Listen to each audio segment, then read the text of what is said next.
Hello everyone, Radhe Radhe, good morning. কেমন আছো বন্ধুরা? আশা করছি সবাই ভালো আছো, সুস্থ আছো। তোমাদের সামনে নতুন আরেকটি ব্লগ নিয়ে চলে আসলাম। সকালবেলায় এখন এই যে চা করব, তার জন্য বিস্কুটগুলো দেখলাম যে ঢালতে হবে, তো বিস্কুটটা ঢেলে নিচ্ছি। আর ভিডিও আজকে আমি দিচ্ছি এই পর্যন্তই, কারণ আমার খুবই অসুবিধের মধ্যে দিয়ে আমি ভিডিওটা এডিট করছি।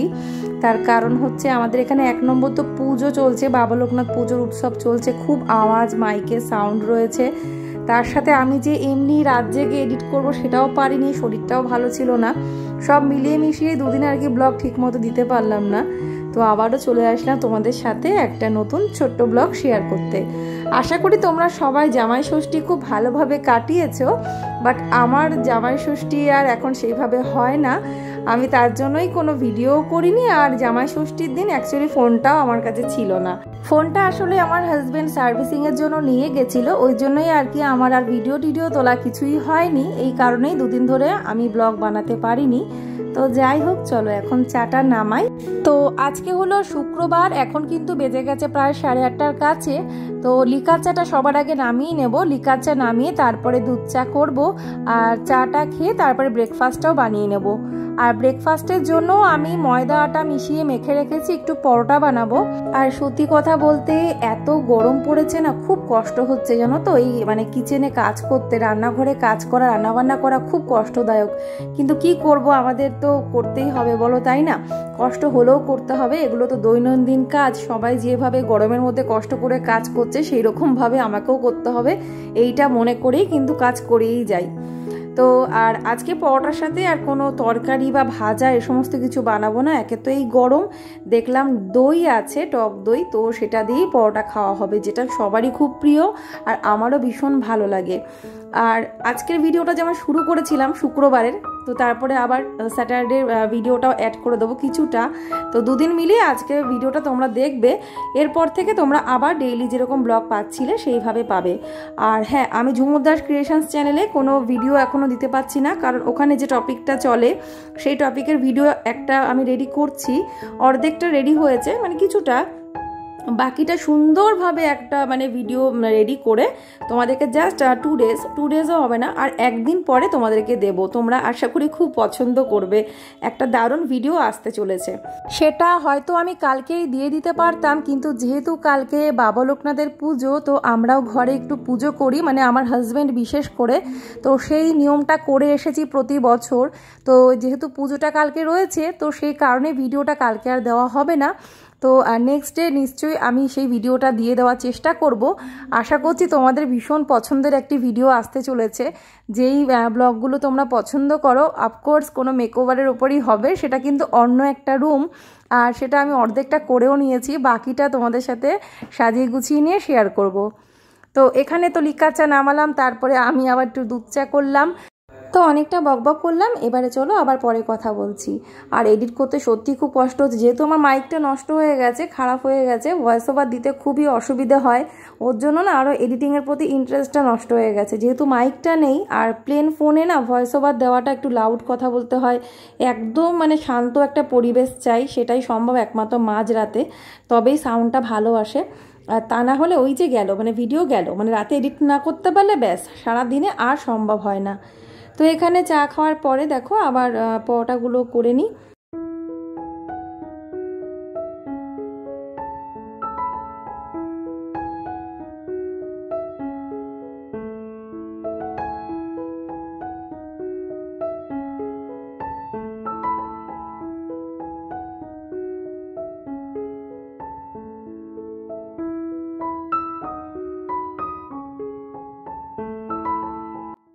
হ্যাঁ, তোমরা হয়তো কেউ জিজ্ঞেস করতে পারো, দিদি জামাই ষষ্ঠী কীরকম কাটালে, কিছু তো শেয়ার করলে না। তো দেখো, জামাই ষষ্ঠীর দিন ওই যে বললাম ভিডিও, 1 নম্বর তো ফোন আমার কাছে ছিল না, আর ফোন থাকলেও হয়তো আমি কী বা ভিডিও করতাম, কারণ এত বছর বলতে কয়েক বছর পর হয়তো জামাই ষষ্ঠীর আবার নিমন্ত্রণ পেয়েছিলাম, মাসি যেতে বলেছিল খুব করে, কিন্তু মানে সেটাও সম্ভব হলো না, যাওয়ার খুব ইচ্ছে ছিল।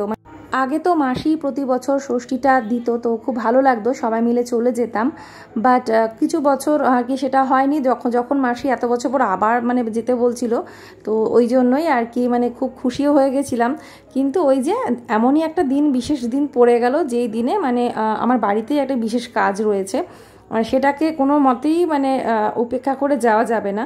তো সেই জন্যই আর যাওয়া হলো না। হ্যাঁ, হয়তো চেষ্টা করলে রাতে যেতে পারতাম, কিন্তু ওই যে আমার হাজব্যান্ডকে বলেও ছিলাম তাহলে কি ওবেলার দিকে যাবে, দিয়ে বলছে না এবছর থাকুক, দিয়ে ওর জন্য যাওয়া হলো না। তো একটু আফসোস হচ্ছে যে হ্যাঁ তোমাদের সাথে হয়তো কিছু শেয়ার করতে পারতাম, আলাদা কিছু, মানে আমার ষষ্ঠীতে যাওয়াটা অতটা না হলো, আমার ব্লগে হয়তো রাখতে পারতাম, সেটার একটা আলাদা আগ্রহ ছিল। তো যাই হোক, সে দেখা যাবে নেক্সট ইয়ার, আবার কি কোনো ব্যাপার না।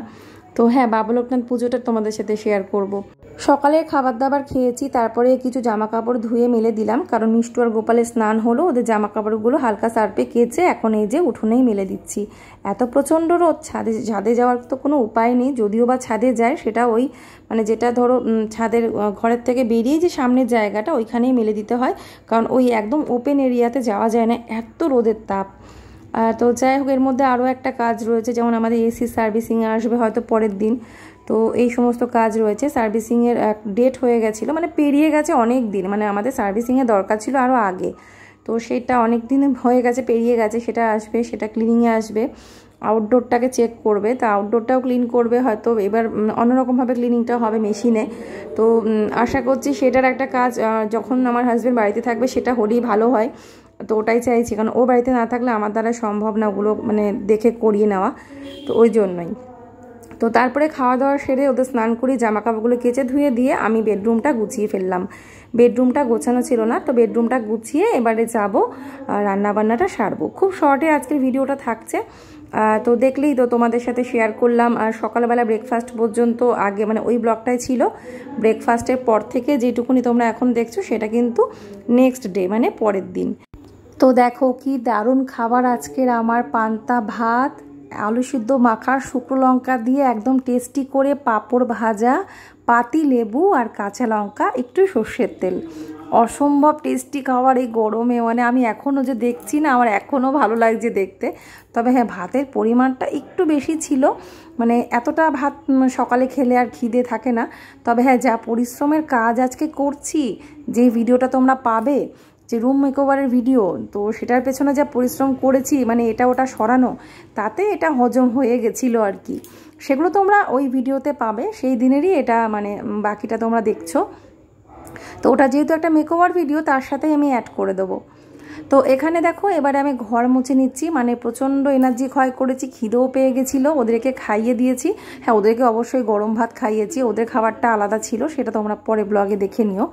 তো তারপরে দেখো এখন এই যে ঘর মুছে নিচ্ছি, মানে ঘর মোছা টোটাল কমপ্লিট, এখন এই রান্নাঘর বারান্দাটা মুছলেই আমার এই মোছামুছির কাজ টোটাল ফিনিশ হবে। তো আর এই ভিডিওর কিছুটা তোমাদের সাথে শেয়ার করছি, কেন ব্লগের ভিডিওতে তো কিছু রাখতে লাগবে, নাহলে হয়তো আজকের ব্লগটা তোমাদের দিতেই পারতাম না। তাই ভাবলাম যে 10 মিনিটের একটা ছোট্ট ভিডিও দিয়ে দিই, কিছুটা তোমাদের সাথে শেয়ার করে দিই, আর তোমাদের সাথে একটু রেগুলার থাকতেও আমার ভালো লাগে। আর রেগুলারিটি মেনটেন না করলে ওই যে একই সমস্যা, ভিউজ ডাউন হয়ে যাবে, চ্যানেল রিচ পাবে না, এই যে একটা টেনশন। তো নতুন চ্যানেল যেহেতু এটা, আমি আশা করব তোমরা সবাই সাবস্ক্রাইব করবে যদি তোমাদের আমার ভিডিও দেখতে ভালো লাগে, আর সাথে শেয়ার করে দিতে পারো তোমাদের ফ্রেন্ডসদের সাথে। আর হ্যাঁ, আমার কিন্তু রান্না বান্নাটাও হয়ে গেছিলো, তারপরেই কিন্তু ঘরদোর মোছামুছি করেছি।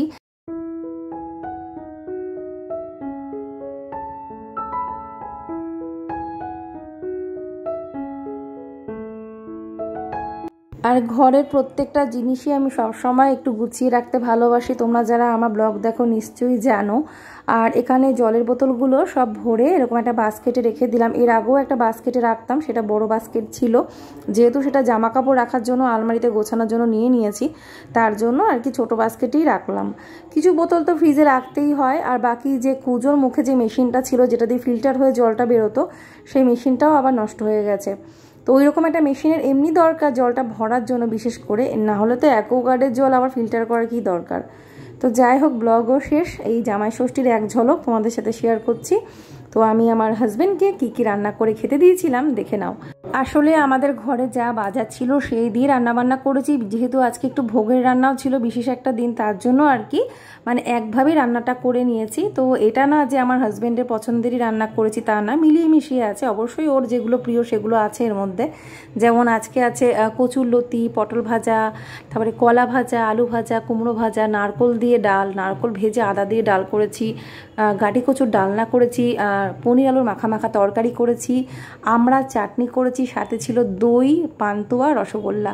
আবার কাঁসার গ্লাসে প্রত্যেকটা কাঁসার বাটিতে ওকে সাজিয়ে খেতে দিয়েছি আজকে। তবে হ্যাঁ, মাসির বাড়িতে যদি যেতাম তাহলে ষষ্ঠীর পুরো রিচুয়ালস তোমরা দেখতে পেতে ভালোভাবে, নিয়মটা কিভাবে কি ষষ্ঠী পালন করা হয় আমাদের মধ্যে, কিন্তু সেটা তো আর এবছর সম্ভব হলো না। তো আজকের মতো এখানেই টাটা, সবাই ভালো থেকো, চ্যানেলটি সাবস্ক্রাইব করো, রাধে রাধে।